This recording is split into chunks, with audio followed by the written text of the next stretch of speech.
Okay, so this is our next example.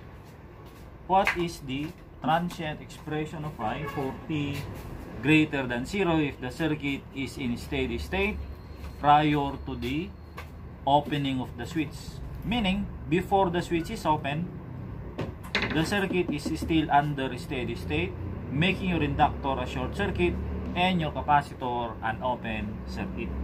So if we start your analysis at t greater than 0, here is how your circuit will look like. The switch is already open, okay, making your 4 and 12 ohms in series.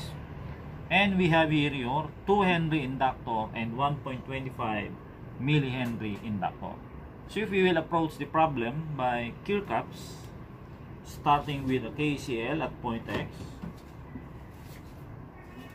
KCL at point X, A is equivalent to I plus IC, or A is I plus the derivative of Q with respect to T. Equation 1. Okay. We needed 3 equations because we have 3 unknowns. That is your A, I, and Q, or your IC. Next is a KVL at loop 1. Supposing that this is your loop 1, then we have another loop in the outside path at loop 2. Okay, so KVL at loop 1, that is 2 derivative of I with respect to T minus Q all over 1.25 millifarad, and that is set to 0. So 2 derivative of I with respect to T is equivalent to 800 Q. So Q is 2 all over 800, or that is 0.0025 derivative of I with respect to T.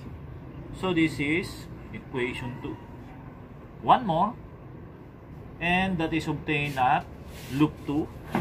Okay, KVL at loop 2. Our equation now will become 16, correct? 16 minus A times 4 plus 12 minus Q all over the capacitance of 1.25 millifarad, and that is set to 0. Simplifying, this is 16 minus 16A minus 800Q is 0. This is equation 3. Okay, so if we will start by substituting equation 2 into equation 3, substituting equation 2 from equation 3, substituting 2 to 3, we will now have 16 minus 16A minus 800 times 0.0025 derivative of I with respect to T is 0.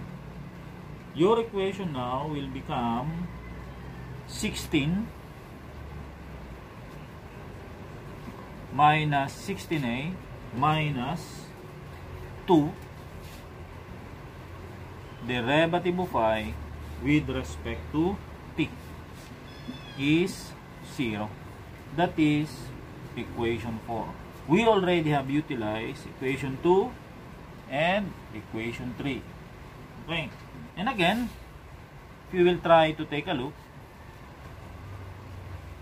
from equation 2, we can derive one more relationship if we try to differentiate equation 2. From equation 2, the derivative of Q with respect to T is 0.0025. The second derivative of I with respect to T. This is equation 5. Because we are trying to derive and eliminate your A from both of the equations.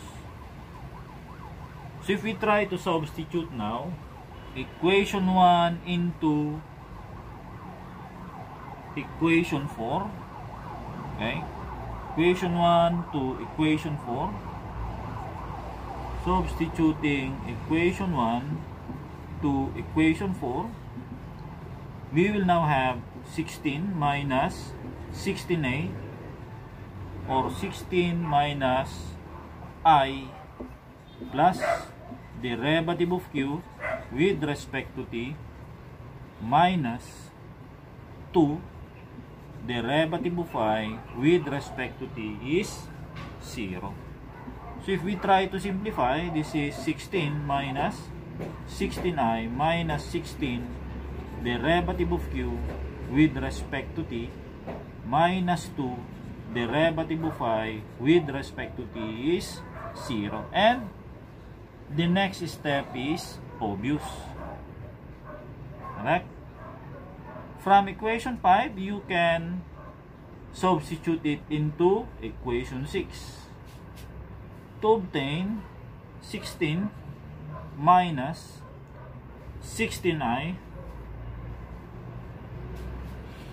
minus 16i minus 16 times ito 0.0025, the second derivative of I with respect to t minus 2 derivative of I with respect to t is 0. If you will try to take a look, we have now here a second order differential equation. Now if we will continue, okay, we can erase this. 16 minus 16i minus 16, or ito, 16 minus 16i minus this one 0.04 minus 0.04 second derivative of I with respect to t minus 2 derivative of I with respect to t is 0. Rearranging, this will give us negative 0.04 second derivative of I with respect to t minus 2 derivative of I with respect to t minus 16i is negative 16. If we will divide both sides by negative 0.04, second derivative of I with respect to t plus 50 derivative of I with respect to t plus 400i is equivalent to 400. This is now your second order differential equation. Okay? Wherein the general solution, as I have explained a while ago, yan, your I is your particular plus the complementary. Okay?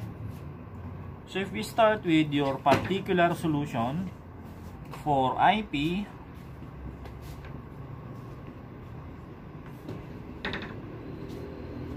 okay, you let your I to be equivalent to IP. We need the first derivative. Your IP is a constant.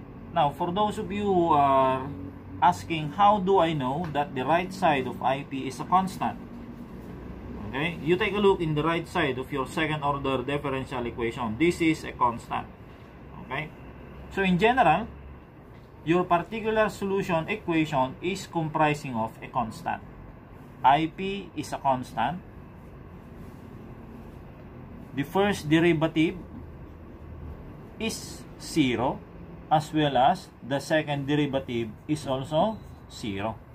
substituting your I to be equivalent to IP and the value of the first and second derivative into our second order differential equation, the value here will be 0 plus 50 times 0 plus 400 times your constant is equivalent to 400.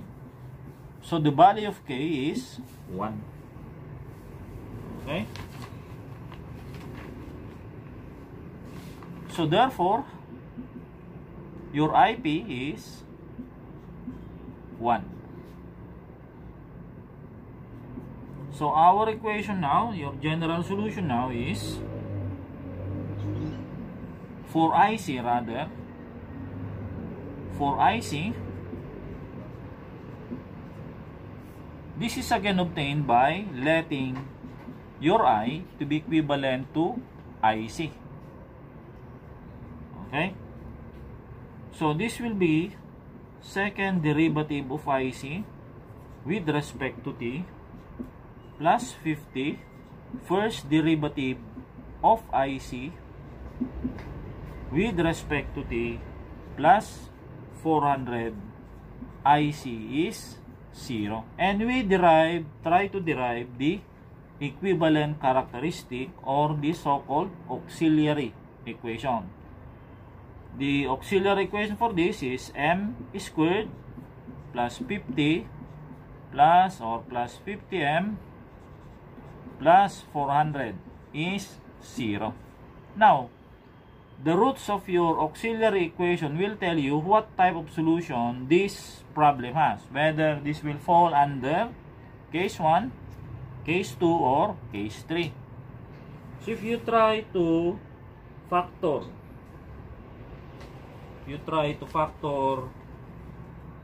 the roots of your auxiliary equation, this is m plus 10, correct? And m plus 40. And since there are two roots wherein the roots are real and distinct, this will fall again under case 1.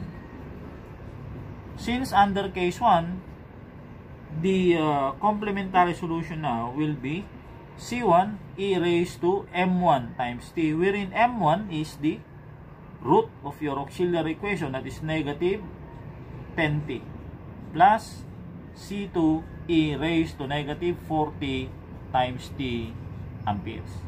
So therefore, your I is equivalent to IP plus IC or IC plus IP plus 1 amperes. This is the general solution, and you need to obtain the value of C1. Okay, what are the things that you need to know for the initial condition so that you can have your C1 and C2? Okay,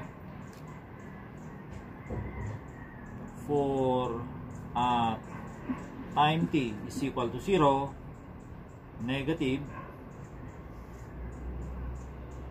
Okay, let us try to resolve this one.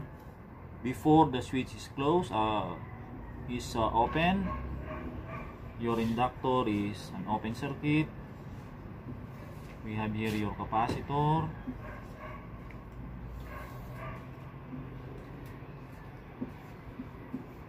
Yan. Okay. Switch is still closed, correct? This is your I. Yun. Plus minus 1.25 millifarad. That is 12 ohms, 4 ohms, and 16 volts. So your I is 16 volts all over 4 only. Okay? 4 amperes. Your I is equivalent to 4 amperes. Okay? So we will be using, at time t is equal to 0, your I is 4 amperes, not 1 ampere. So this is 4 amperes. So we will now have 4 .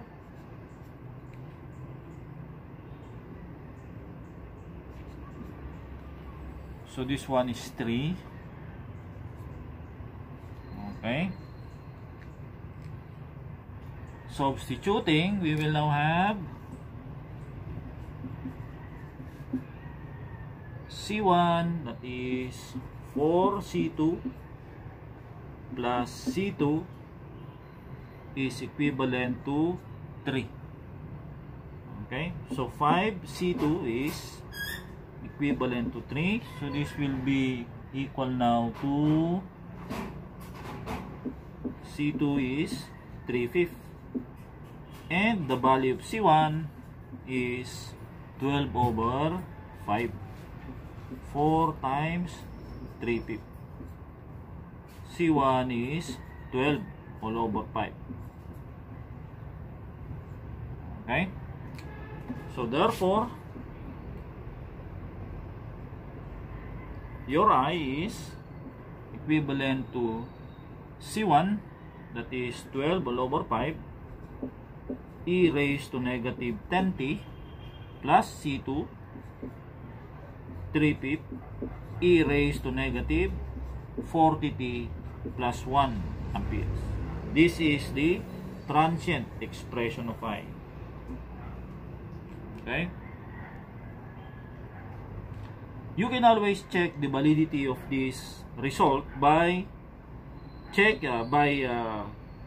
going into the initial conditions. That is, initially, the value of I is 4 amperes.